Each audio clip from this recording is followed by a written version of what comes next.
এই সংসারের অভাব আর ভালোই লাগছে না। ইচ্ছা করে যেদিকে দুচোখ যায় সেদিকে চলে যাই।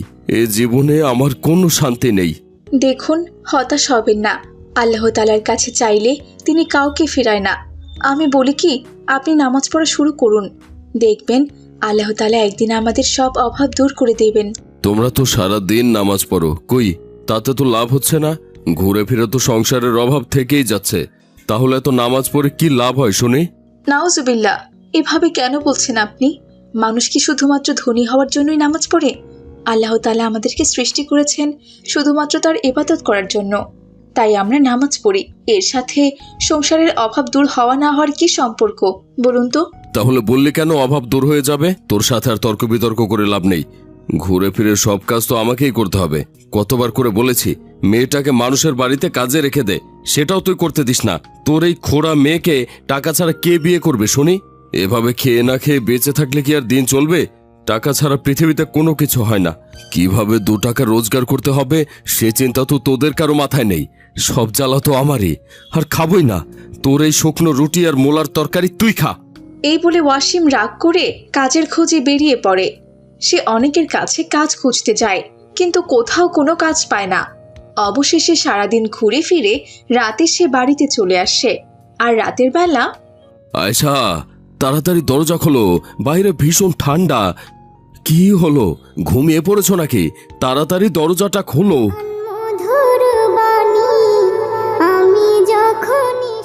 আসসালামু আলাইকুম। আপনি সারাদিন কোথায় ছিলেন? কোথায় আবার থাকবো? সবার মুখে তো আমাকেই খাবার তুলে দিতে হয়, তাই কাজের খোঁজ করতে গিয়েছিলাম। হাতে একটা টাকাও নেই, তার উপর সারাদিন ঘুরে কোনো কাজও খুঁজে পাইনি। মন মেজাজ একদম ভালো নেই, খুব ক্ষুধা পেয়েছে। ঘরে কি কোনো খাবার আছে আয়শা?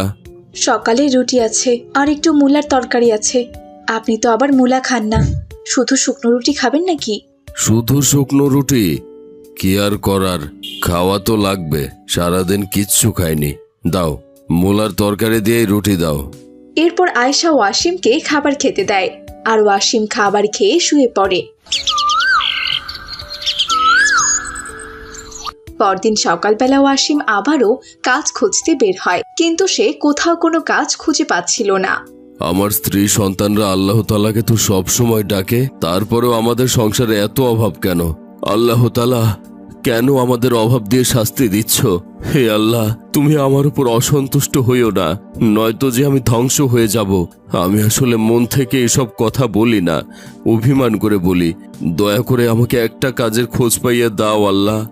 এই বলে ওয়াসিম কিছু দূর যেতেই দেখতে পেল একটা কারখানায় অনেক শ্রমিকরা কাজ করছে। আসসালামু আলাইকুম, ভালো আছেন ভাই? আলহামদুলিল্লাহ, ভালো আছি অসীম। তা তুমি হঠাৎ এখানে কেন? আসলে ভাই, আমার একটা কাজের খুব প্রয়োজন। বেশ কিছুদিন থেকে আমার কোনো কাজ নেই, তাই খুবই চিন্তায় আছি।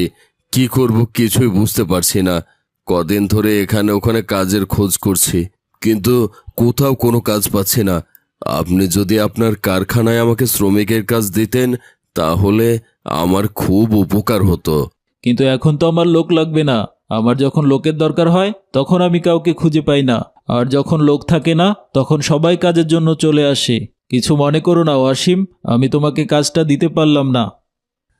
মহাজনের কাছে এমন কথা শুনে ওয়াসিম সেখান থেকে মন খারাপ করে বেরিয়ে পড়ল, আর একা একা হাঁটতে হাঁটতে বলতে লাগলো, আমি সব সময় আল্লাহ তাআলার উপর রাগ করে উল্টাপাল্টা কথা বলি, বিধায় আল্লাহ তাআলা হয়তো আমাকে এত বড় শাস্তি দিচ্ছেন। আমি অনেক বড় ভুল করেছি, তুমি আমাকে মাফ করে দাও খোদা। আমি আর কখনোই কোনো বাজে কথা বলবো না। তুমি আমাকে একটা সুযোগ দাও আল্লাহ, আমি নিজেকে পরিবর্তন করতে চাই। শুধু একটা কাজ পাইয়ে দাও না আল্লাহ।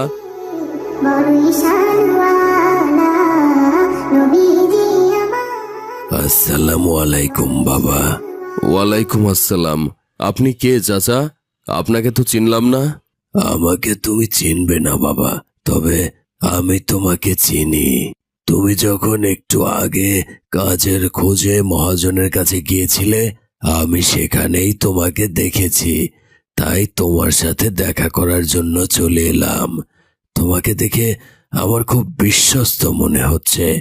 তুমি যদি আমার একটা কাজ করে দিতে পারো তাহলে আমি তোমাকে 1,00,000 টাকা দেব। বলো তো, পারবে বাবা? 1,00,000 টাকা? টাকার জন্য আমি সবকিছুই করতে পারবো। আপনি শুধু বলুন চাচা, আমাকে কি কাজ করতে হবে? তোমাকে আমার জন্য মক্কা থেকে জমজম কূপের পানি আনতে হবে। আসলে আমার স্ত্রী খুব অসুস্থ, আর তার শেষ ইচ্ছা হচ্ছে তিনি জমজম কূপের পানি খাবেন। আমি ভীষণ ব্যস্ত, তাছাড়া আমার অসুস্থ স্ত্রীর দেখাশোনা আমাকেই করতে হয়, তাই আমি যেতে পারছি না। তবে কেউ যদি আমাকে জমজমের পানি এনে দিত আমার খুব উপকার হতো। যাওয়া আসার সমস্ত খরচা আমি তাকে দিতাম। কি বলছেন আপনি? আমার মতো পাপী বান্দা কিনা মক্কায় যাবে, তাও আবার জমজম কূপের মতো পবিত্র পানি আনতে? হ্যাঁ, কেন যেতে পারবে না বাবা? তুমি যেহেতু এটা বুঝতে পেরেছ যে তুমি অনেক পাপ করেছ, তাহলে নিশ্চয়ই এটাও বুঝতে পারছো যে তোমার তওবা করে আল্লাহর পথে ফিরে আসা উচিত। তুমি আল্লাহর পথে ফিরে এসো, আর কালকেই আমি তোমার মক্কা যাওয়ার সমস্ত ব্যবস্থা করে দেব। কিন্তু আমি তো আপনাকে চিনি না, আমি কোথায় আপনার দেখা পাবো? ওই যে সামনে একটা মসজিদ দেখতে পাচ্ছ, আমি সারাক্ষণ ওখানেই থাকি। তুমি জমজম কূপের পানি এনে আমাকে ওখানেই দিয়ে যাবে। এরপর ওয়াসিম টাকাগুলো নিয়ে বাড়িতে চলে যায় আর তার স্ত্রী সন্তানকে সমস্ত কথা খুলে বলে। পরের দিন ওয়াসিম মক্কায় যাওয়ার জন্য রওনা হয়। সে মক্কায় গিয়ে জমজম কূপের পানি নিয়ে ফিরে আসে। মক্কা থেকে আসার পর ওয়াসিম অদ্ভুতভাবে পরিবর্তন হয়ে যায়। সে 5 ওয়াক্ত নামাজ পড়তে শুরু করে আর সবার সাথে খুব ভালো ব্যবহার করে।